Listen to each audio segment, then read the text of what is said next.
नमस्कार।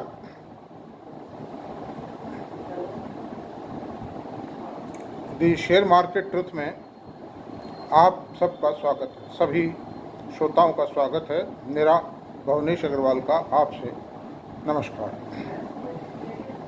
आज मैं वीडियो बना रहा हूँ और उसमें मैंने ये तय किया है कि इतिहास को लगातार बता रहने के बजाय मैं लगातार हिस्ट्री की बात करता रहूँ, उसके बजाय इतिहास की थोड़ी थोड़ी बातें जो हैं, शेयर मार्केट इतिहास की छोटी छोटी जो बातें हैं, थोड़ी थोड़ी बातें हैं, वो बीच बीच में बताते रहेंगे और कुछ एजुकेटिव, कुछ जो मूल बातें हैं उनको बताना भी शुरू करें। अब उसमें यही है कि भाई सबसे पहला बिंदु ये आता है, हर एनालिस्ट, हर शेयर ब्रोकर, हर टीवी चैनल एंकर ये कहता है कि भाई अच्छे शेयर खरीदो। ये मैं पहले भी बता चुका हूँ, शुरू में प्रेम्बल में कह चुका हूँ। लेकिन अब सवाल यह है कि अच्छे को अच्छा किसको मानोगे, और जो आज जो अच्छा है क्या वो परमानेंट अच्छा रहेगा? व्यापार है तो शेयर, हर कंपनी व्यापार तो करती है, व्यापार में परिवर्तन आएंगे। हर सेक्टर की एक अलग तरीका है व्यापार करने का, हर व्यापारिक घराने का अलग तरीका है, हर एंटरप्रेन्योर अलग तरीके से करता है काम। नई नई टेक्नोलॉजी आ रही हैं, पुरानी टेक्नोलॉजी ऑब्सोलेट हो रही हैं, और जो प्लांट हैं, फैक्ट्री हैं, और जो भी बिजनेस है, सरकार की नीतियां बदलती हैं, उनका प्रभाव पड़ता है। और कब सरकार की नीति क्या आ जाए, कब किसी प्लांट में क्या प्रॉब्लम आ जाए, कब कोई टेक्नोलॉजी ऑब्सोलेट हो जाए, कब किसी एग्जिस्टिंग कंपनी की टेक्नोलॉजी से दूसरी कंपनी उससे बेटर टेक्नोलॉजी क्या जाए, तो ये सब समस्याएं आती हैं। इन सब से निपटने का तरीका क्या होगा? इस सब के लिए पूरे शेयर मार्केट में जो लिस्टेड शेयर्स हैं उन सब का कैटेगराइज, और सबसे बड़ा कैटेगराइजेशन क्या है कि एक तो सेक्टर वाइज बांटना पड़ेगा। एक समय था सन 1995-96 तक भी ना तो प्राइवेट बैंक थे, ना आईटी कंपनियां थी, और ना ही fast moving companies, fast FMCG companies का आकार प्रकार इतना था, क्योंकि ना तो इतना पैसा था, ना इतनी प्रॉस्पेरिटी ताकि लोग उनके सामान को बहुतायत में और फ्रीक्वेंटली खरीद सकें। अब सवाल ये उठता है कि बाइफर्केशन क्या हो, किस तरह से इसको बांटें। तो सेक्टर वाइज बांट लेते हैं। एक तो कमोडिटी सेक्टर को ब्रॉड बाइफर्केशन करते हैं। एक तो कमोडिटी सेक्टर, इस मेटल कंपनीज हैं, टेक्सटाइल है, पेपर है, केमिकल्स हैं, सीमेंट है, और इस तरह की कुछ चीज़ों को, मतलब जो भी कमोडिटी तैयार करते हैं। दूसरी एक वो सेक्टर जो टेक्नोलॉजी बेस्ड है, जिस तरह आईटी कंपनीज हैं, एफएमसीजी कंपनीज हैं, जो अपनी ब्रांड की ताकत से माल बेच रहे हैं, और एक सर्टन प्रोडक्ट में उनका पूरे मार्केट पे कब्जा है, या 70-80% या 60% कब्जा उसी प्रोडक्ट में। आईटी कंपनीज, एफएमसीजी कंपनीज और प्राइवेट बैंक, जिन्होंने अपनी मैनेजरियल स्किल से हिंदुस्तान के बाज़ारों में पैसा कमाया है, तहलका मचाया है, और बैंकिंग कल्चर को चेंज करके रख दिया है। एक टाइम था बैंकों में जाते थे, वहाँ के स्टाफ का व्यवहार कैसा था, पासबुक बनवानी है, शाम को आइए, डीडी बनवाना है, ले जाइए बनाने के लिए, कल मिलेगा, है ये 100 के नोटों की गड्डी है, नहीं कुछ नहीं, 500 की गड्डी लेंगे, बाद में आइए। चेकबुक चाहिए आपको, तभी तो दी थी चेकबुक थोड़े दिन पहले, बार बार चेकबुक नहीं देंगे, और बोलते भी बच्चे। लेकिन उन सब चीज़ों को पलट के रख दिया ना हिंदुस्तान की जो प्राइवेट बैंकिंग सेक्टर आया जब से। बिल्कुल एकदम से इतने सही व्यवहार हुआ। प्राइवेट बैंकों में घुसो तो ऐसे जाते हैं, ऐसा लगता है कि ये किसी 5 स्टार होटल में आए हो, जैसे किसी रिजॉर्ट में आए हो, फर्स्ट क्लास। तो bank, FMCG, corporate bank, bank का मतलब मैं कॉरपोरेट बैंक मानता हूँ, वो बैंक है अपनी जगह, वो बहुत अच्छा काम कर रहे हैं, वो भी मोदी जी की सरकार आने के बाद में उनमें बहुत सुधार आया है। और प्राइवेट बैंकों में के आने के बाद में जो पीएसयू बैंक थे उनके कर्मचारियों में भी बहुत बदलाव आया, उनके अधिकारियों के व्यवहार में बहुत बदलाव आया है। तो बैंक, एफएमसीजी और आईटी कंपनी, और इसमें एक और जोड़ा जा सकता है, वो कंपनियां जो सर्विस सेक्टर की हैं। अब सर्विस सेक्टर में वैसे तो आईटी भी आता है, बिना कोई लंबी चौड़ी प्लांट एंड मशीनरी के, बिना कोई लंबी चौड़ी पूंजी के, जैसे कंसल्टेंसी सर्विसेज हैं, ये शेयर बाज़ार के अंदर एसेट मैनेजमेंट कंपनियां हैं, जैसे म्यूचुअल फंड्स जो चलाते हैं, एसेट मैनेजमेंट कंपनियां हैं, brokerage firm, share brokerage firms हैं, चार्टर्ड अकाउंटेंट फर्म्स हैं, और सॉलिसिटर्स की फर्म्स हैं, और बिजनेस प्रोफेशनल्स हैं, बिजनेस के अंदर जो कंसल्टेंसी सर्विसेज देते हैं, किसी भी, जैसे मैकेंसी है, इस तरह की जो कंपनियां हैं वो भी इसी कैटेगरी में शामिल, जो बहुत, इनको कोई बहुत लंबी चौड़ी पूंजी की आवश्यकता नहीं है, और वो एक सर्टन सब्जेक्ट्स में, सर्टन फील्ड में अपना स्पेशलाइजेशन रखती है। तो इस तरह से कमोडिटी कंपनीज और एक service sector companies, technology companies और FMCG companies. Service sector includes IT service and professional services. अब सवाल ये उठता है कि अब आप सबसे पहले हम बैंकिंग सेक्टर को लेते हैं और इसको कुछ टाइम के लिए, बातचीत के लिए, चर्चा के लिए पीएसयू बैंक्स को भी शामिल कर लेते हैं। हो गए शामिल, चलो। State Bank of India is as good as ICI Bank and HDFC Bank. बहुत बड़ा बैंक है, देश का सबसे बड़ा बैंक है, सरकार का सारा बिजनेस उसके पास है। तो सवाल ये उठता है कि इन पूरे बैंकिंग सेक्टर में आप अभी तो चलो ये नीचे से बिल्कुल गर्त में से उठ करके ऊपर आए, और इन्होंने पिछले 1 साल में जो इन्वेस्टर्स थे जिन्होंने खरीदा इस पीएसयू शेयरों को, उनको बहुत अच्छा प्रॉफिट दिया है। लेकिन सरकार की जो पॉलिसी और प्रोग्राम्स हैं उनको इन बैंकों को इम्प्लीमेंट करना पड़ेगा, और उसका ज़्यादा प्रेशर सरकारी बैंकों पर रहेगा। जैसे मुद्रा लोन बांटना, रेडी वालों को लोन बांटना, एसएमईज को लोन देना,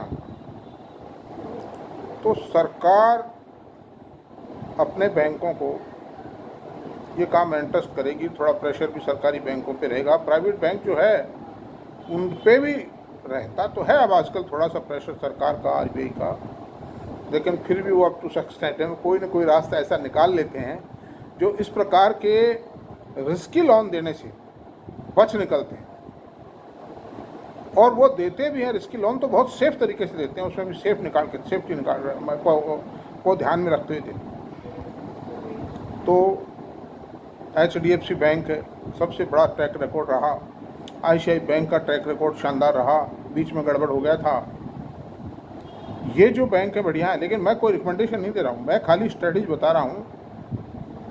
आपको पढ़ना लिखना सब आपको है, इसमें क्या है क्या नहीं है,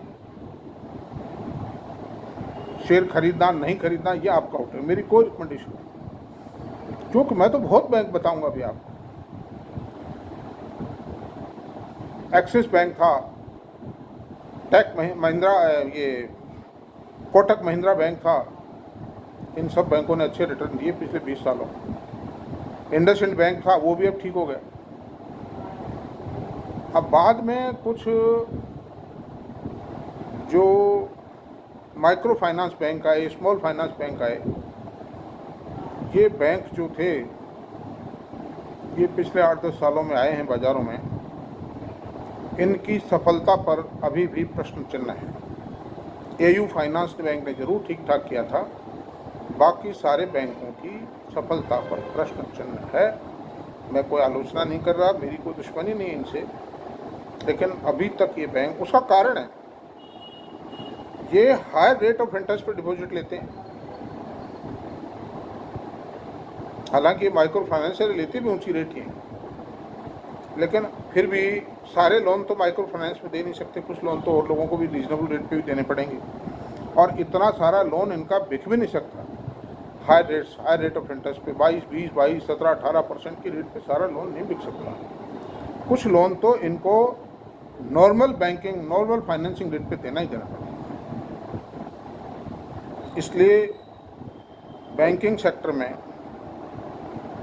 जिन बैंकों का मैनेजमेंट बहुत अल्ट्रा मॉडर्न मैनेजमेंट है, बहुत ही ऑनेस्ट मैनेजमेंट है, बहुत सख्त डिसिप्लिन है, एम्प्लॉइज़ को डेडिकेटेड वे में तैयार किया गया है, रात और दिन एम्प्लॉइज़ काम करते हैं, 24 घंटे में से 16 घंटे जहाँ एम्प्लॉइज़ काम करते हैं, जिनको टारगेट दिए जाते हैं, और लोन देना जिन बैंकों में, प्राइवेट बैंकों में देखिए आप, जो बैंक जो लोन देते हैं उसमें लोन लेने वाले को ये पता नहीं कि उसका लोन कौन प्रोसेस करेगा, और लोन की जो फाइल तैयार करता है बैंक का एम्प्लॉय, उसको भी ये तैयार नहीं है, उसको भी ये पता नहीं है कि उस लोन की फाइल को कौन प्रोसेस करेगा। क्रेडिट मैनेजर्स अलग बैठते हैं, एक जगह 5 मैनेजर बैठे हैं। मतलब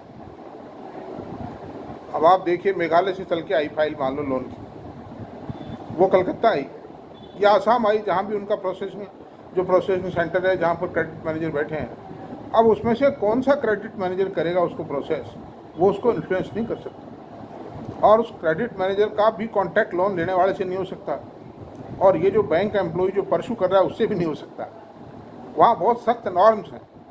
दूसरी बात है कि लोन दे भी दिया, उसने लोन दे दिया तो पहले साल में जो सारी किस्तें लाने की जिम्मेदारी है वो लोन को बेचने वाले स्टाफ की, otherwise that staff will be put to task कि आपने किसको लोन दिया, क्या दिया।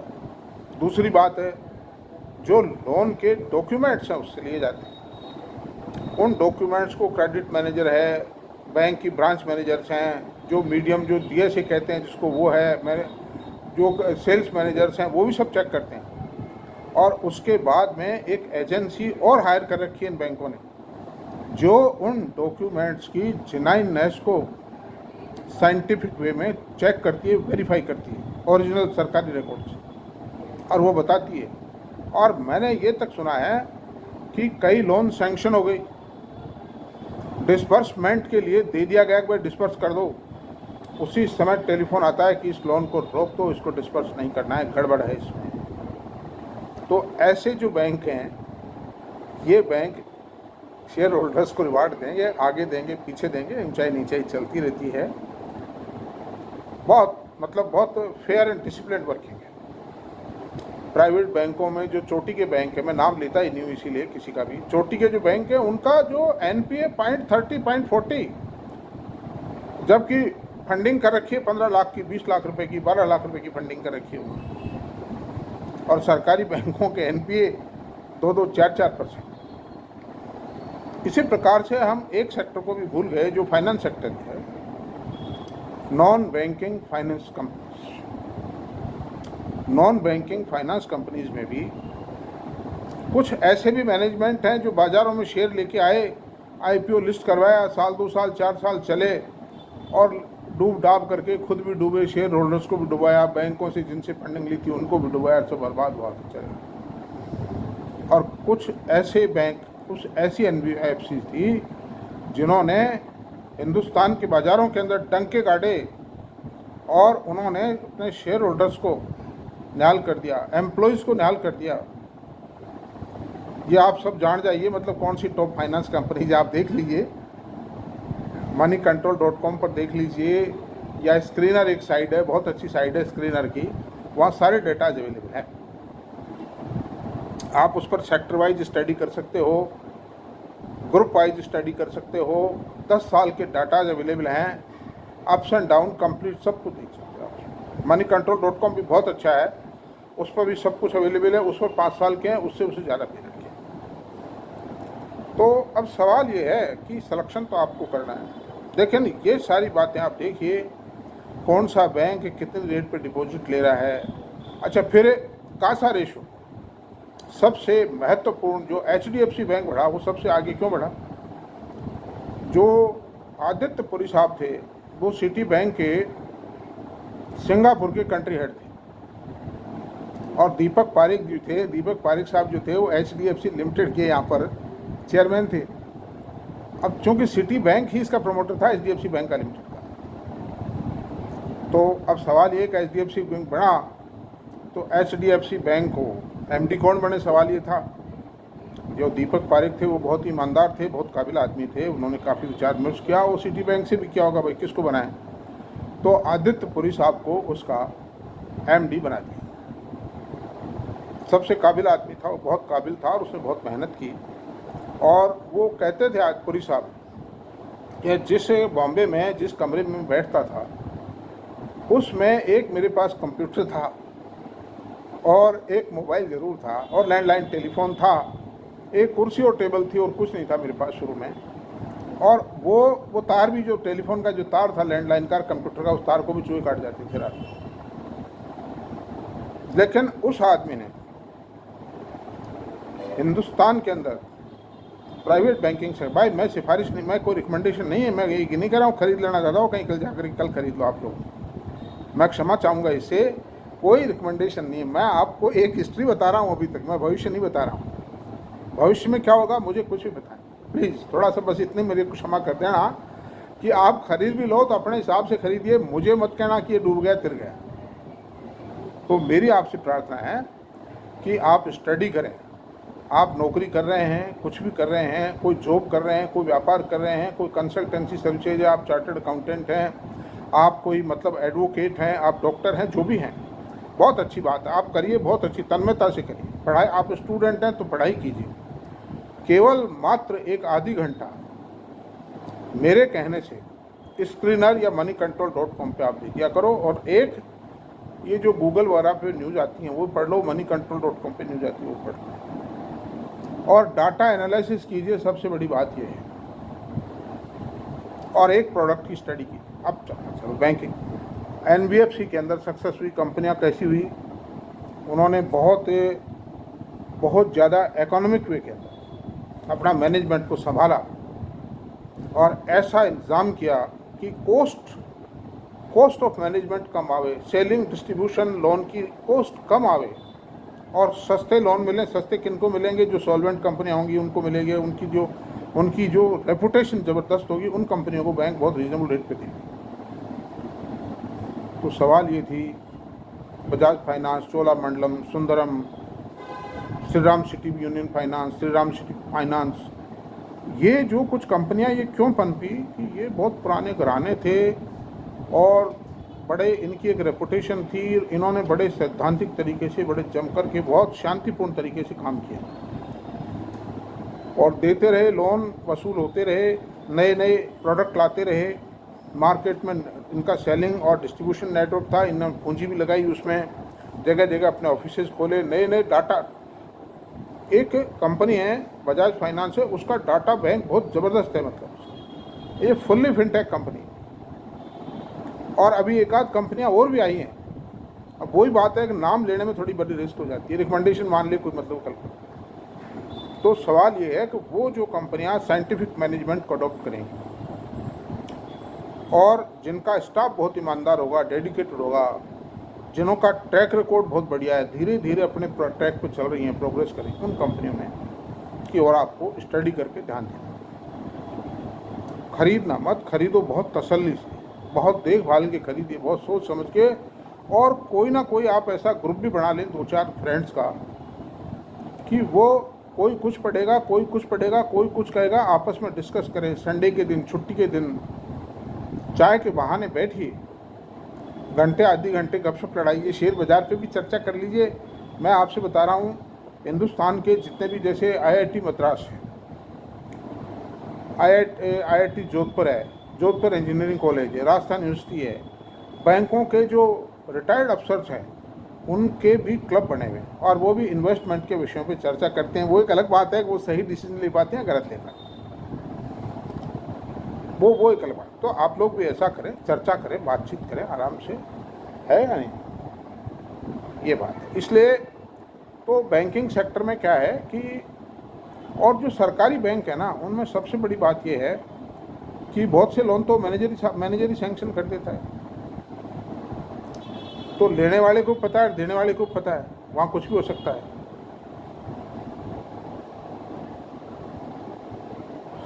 ऐसी सूरत में मेरी राय ये है कि इस बैंकिंग सेक्टर की स्टडी करें और ख़ास तौर से प्रायोरिटी जो देनी है वो प्राइवेट सेक्टर बैंकिंग स्टडी उसको करें। और सरकारी बैंक अभी तो चल रहे हैं, देखिए सरकार भी बहुत अच्छी है, इसी सरकार ने उठाए, वरना तो ये शमशान पहुंच चुके थे।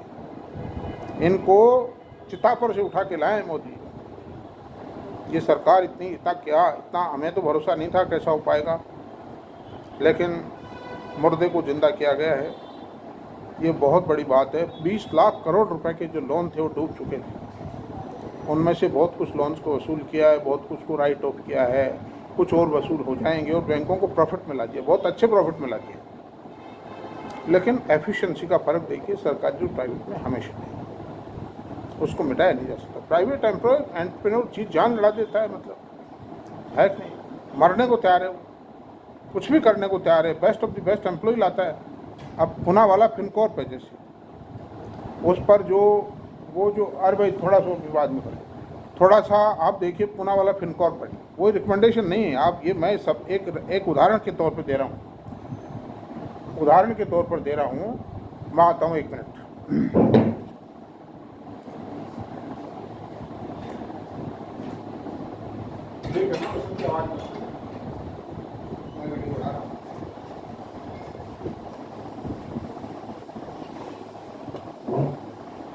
तो उन्होंने वो जो प्रेजेंट उनके एमडी हैं